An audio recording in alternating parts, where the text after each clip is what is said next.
வணக்கம். ஈரோடு ஆறுமுகம் சோழி பிரசன்னம் பார்க்கும் ஜோதிடர். உங்களிடத்தில் சில கருத்துக்களை கூற விரும்புகிறேன், கேளுங்கள். வணக்கம். ஓம் நமச்சிவாயா. அதாவது சில நாட்களாக யூடியூப் போட முடியவில்லை.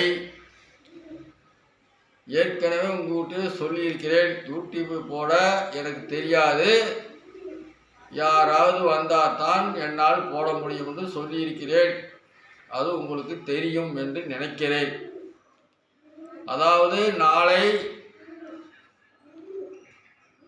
ஆங்கில புத்தாண்டு 2026 ஒரு வருடனுடைய பலனை மிக மிக ஆராய்ந்து 108 சோழி மூலமாக ஆராய்ந்து எழுதி வைத்திருக்கிறேன். அதை நாளை காலையோ மாலையோ ஏதோ ஆள் நன்றாக கிடைத்த மறுபாடு அதை வெளியிடுவேன். அதில் உலகத்தில் என்னென்ன நடக்கப் போகிறது, நம்ம இந்தியாவில் என்ன நடக்கப் போகிறது, நம்ம தமிழ்நாட்டில் என்ன நடக்கப் போகிறது என்று விரிவாக சொல்லுவேன், கேளுங்கள். அதாவது அதனுடைய இந்த 26 எப்படி இருக்குது என்பதை நாளை நான் இது சோழி மூலமாக சொல்வது, பஞ்சாங்கம் இல்லை. ஆகவே இது திருக்கணித பஞ்சாங்கம், வாக்கிய பஞ்சாங்கம் என்பது இல்லை. இது சோழி மூலமாக, சோழி என்ன சொல்லுகிறது என்று ஆராய்ந்து வைத்திருக்கிறேன். அது உலகத்தில் சில நாட்டு பெயர் எனக்கு தெரியாது, அதனால் பொதுவாக சொல்லுவேன் உலகத்துக்கு. ஆக இந்தியாவிலையும் சில மாநிலங்கள் தெரியாது, இந்தியாவுக்கு பொதுவாக சொல்வேன். தமிழகத்துக்கும் தனியாக சொல்லிவிடுவேன். இதை நீங்கள் புரிந்து கொள்ளுங்கள். அதற்காக என்ன இவர் இப்படி சொல்லுகிறார் இருந்தால் அப்படின்னு நீங்கள் நினைக்காதீர்கள். நன்றாக சொல்லுவேன். அது எந்தெந்த இடத்துக்கு என்று எனக்கு சொல்ல தெரியாது. மாநிலத்தின் பெயர், நாட்டு பெயர் தெரியாது. இந்தியாவில் சில மாநிலங்கள் தெரியும், சில மாநில யூனியன் பிரதேசம் தெரியும். அதனால் பொதுவாக சொல்லிவிட்டால் பிரச்சனை இல்லை. ஆகவே இந்த 2026 எப்படி உள்ளது என்பதை நாளை நீங்கள் என்னுடைய சோழி பிரசனம் மூலமாக நீங்கள் தெரிந்து கொள்ளலாம். அப்படி நாளை சொல்ல முடியலை, 24 கண்டிப்பாக சொல்லிவிடுவேன், அதில் மாற்றமில்லை. அதாவது சோழியை பார்க்க வருபவர்களுக்கு நான் என்ன சொல்கிறேன் என்றால், அவர்களுக்கு சோழி பார்ப்பதற்கு உத்தரவு கொடுத்தாதான் நான் சோழி பார்ப்பேன். அதை தெரிந்து கொள்ளுங்கள். அதை நான் சொல்ல அடிக்கடி மறந்து விடுகிறேன். அதாவது ஜோதிடர்கள் ஜோதிடம் பார்க்க சென்றால் ஜோதிடத்தை பார்த்துவிட்டு ஏதோ கொடுக்கிறதை வாங்கிக் கொள்கிறார்கள், அவருடைய வருமானம். ஆனால் என்னிடத்தில் வந்தால் உங்களுக்கு நான் சோழி பார்க்கலாமா பார்க்கக்கூடாதா என்று உத்தரவு கொடுத்தால்தான் உங்களுக்கு நான் சோழி பார்ப்பேன். அதை தெரிந்து கொள்ளுங்கள். அந்த மாதிரி தான் பார்த்து கொண்டிருக்கிறேன். இதுவரைக்கும் நான் சொல்லவிட்டேன், அதை சொல்ல மறந்து விட்டேன், என சொல்ல வரலை. அது சொல்வதற்கு தகுந்தாமல் எனக்கு மனசுக்கு வரலை. இப்பொழுது சில வாசகர்கள் அதை சொல்லிவிடுங்கள் அப்படின்னு சொல்றதுனால தான் நான் இப்பொழுது யூடியூப்பில் இதை வெளியிடுகிறேன். நன்றாக கேளுங்கள். ஒரு ஜோதிடம் பார்க்க வருவதற்கு உங்களுக்கு பார்க்கலாமா பார்க்கக்கூடாதா என்று எனக்கு உத்தரவு கொடுத்தாதான் உங்களுக்கு நான் ஜோதிடம் பார்ப்பேன். அதுக்கு தகுந்தாற்போல் 108 சோழிலையும் நான் உங்களுக்கு விளக்கத்தை கொடுத்து விடுவேன். இந்த நம்பர் வந்தால் உங்களுக்கு நான் பார்க்க மாட்டேன். 3 தரம் சோழியை 12 சோழியை சுற்றி போடுவேன். 3 தடமும் இந்த நம்பர் வரக்கூடாது. வந்தால் உங்களுக்கு பார்க்கறதுக்கு கடவுள் உத்தரவு கொடுக்கவில்லை என்று சொல்லிவிடுவேன். அப்பொழுது உங்களையும் போட சொல்லுவேன். நீங்கள் மட்டும் வரலை என்றால் நீங்கள் வருத்தப்பட வேண்டிய போயிட்டு ஒரு 6 மாதம் கழிச்சு வரலாம். அந்த மாதிரி தான் நான் சோழி பார்த்து கொண்டிருக்கிறேன். அதை முன்ன நீங்கள் யூடியூப் பார்க்கும் வாசகர்கள், ஃபேஸ்புக்கு பார்க்கும் வாசகர்கள், இன்ஸ்டாகிராம் பார்க்குற வாசகர்கள் தெரிந்து கொள்ளுங்கள். வெளியூர்ந்து பார்க்குறவங்களுக்கும் அப்படிதான் நான் பார்த்து கொண்டிருக்கிறேன். ஒருத்தர் இந்தோனேசியாவிலிருந்து கேட்டிருந்தார், அவருக்கும் அதே மாதிரி தான் பார்த்தேன். வெளியூரில் இருக்கிறார்களே, நான் எப்படியா படுத்துட்டு பார்க்கலாங்கலாம் கிடையாது, அவர்களுக்கும் முறைப்படி தான் பார்க்கிறேன். மகாராஷ்டிராவிலிருந்து ஒருத்தர் பார்த்திருந்தார், அவருக்கும் அது அப்படிதான்.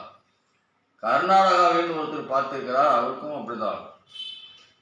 அப்புறம் இப்போ பக்கமாக ஒருத்தர் பார்த்திருந்தார், அது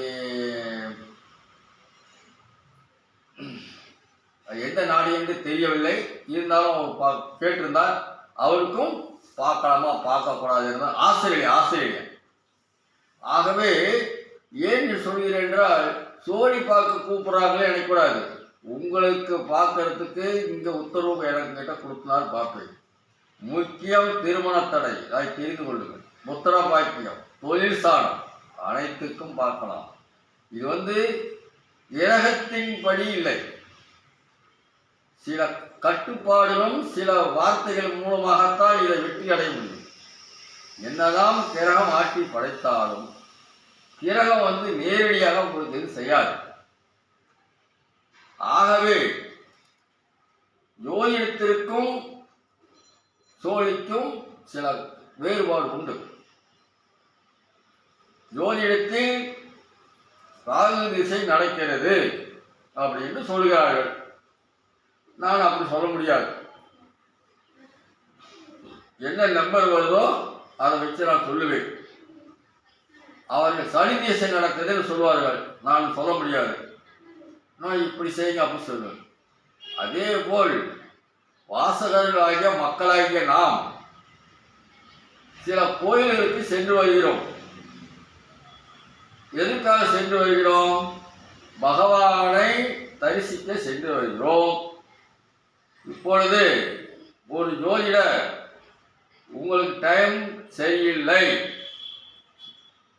உங்கள் சனி திசை நடக்கிறது, ஏழை சனி விழிச்சிக்கிட்டு ஆட்டிக்கொண்டிருக்கிறது, திருநள்ளாறு சென்று வாருங்கள் அப்படி என்று சொல்கிறார். சரி, ஒரு 2000 1000 செலவு குடும்பத்தோடு போயிட்டு வரீங்க. சரி, வந்த உடனே 2ல் இருக்கிற சனி 3க்கு போகுமா? சொல்லுங்க. போய் உங்களை கேட்குற உங்களையே, ஒரு செவ்வாய் தோஷம் இருக்கிறவங்க ஒரு பரிகாரம் செஞ்சுட்டு வந்துட்டா 2ல் இருக்கிற செவ்வாய் 3க்கு போகுமா? 4ல் இருக்கிற செவ்வாய் 5க்கு போகுமா? சொல்லுங்க பார்க்கலாம். இதெல்லாம் ஒரு மனசு திருப்தியாக செய்கிறது. நம்ம கிட்ட இருக்கிற கிரகம், நம்ம கிட்ட இருக்கிற நிலையில் நம்மோட தான் இருக்கும். அது வேறு எங்கேயும் போகாது. அதை தெரிந்து கொள்ளுங்கள். ராமேஸ்வரத்தில் போய் பரிகாரம் பண்ணிட்டு வந்து எழுதி வச்சிருக்கிற செவ்வாய் 7க்கு போவாது. காசியில் போய் பரிகாரம் பண்ணிட்டு வந்தால் 2ல் இருக்கிற சனி 3க்கு வராது. நாமளே தெரிந்து கொள்ள வேண்டும், மக்கள் தெரிந்து கொள்ள வேண்டும். ஆகவே சோழி மூலமாக நான் சொல்வதை நன்றாக கேளுங்கள். நான் சோழி பார்ப்பதே உங்களுக்கு பார்க்கலாமா பார்க்கக்கூடாது என்று தெரிந்து விட்டு தான் நான் பார்க்கிறேன். அதே மாதிரி தெரிந்து கொள்ளுங்கள். நேற்று ஒரு 4 பேர் வந்தார்கள். 2 பேர்த்துக்கு தான் உத்தரவு கொடுத்தது. 2 பேர்த்துக்கு உத்தரவு கொடுக்கலை. அது கூட கட்டணம் இல்லை. போயிட்டு 6 மாதம் கழிச்சு வாருங்கள் என்று அனுப்பிவிட்டேன். 4 பேர்த்துக்கு பார்த்துருந்தா ஜோதிடருக்கு வருமானம். இது வருமானம் சம்பாதிக்கிறதுக்காக அல்ல, சேவை, மனப்பான்மை, சேவை. ஆகவே சோழி பார்க்கும் நண்பர்கள் நன்றாக காலை 7 to 12 மணி தான் சோழி பார்க்கப்படும். அதையும் தெரிந்து கொள்ளுங்கள். முன்பதிவு செய்து கொண்டு வாருங்கள். என்னுடைய அலுவலகம் ஈரோடு மரப்பாலம் பேபி மருத்துவமனை அருகில் சீனியம் தோட்டம் என்ற இடத்தில் செயல்படுகிறது. என்னுடைய என்னுடைய செல் நம்பர் 94 459 73 170 என்ற எண்ணுக்கு தொடர்பு கொள்ளுங்கள். தயவு செய்து இந்த மார்கழி மாத பலனை பார்த்து கொண்டிருக்கும் வாசகர்கள் உங்களுக்கு மனசுக்கு திருப்தியாக இருந்தால் சப்ஸ்கிரைப் செய்யுங்கள், லைக் பண்ணுங்கள், கமெண்ட் பண்ணுங்கள். வணக்கம். ஓம் நமச்சிவாயா.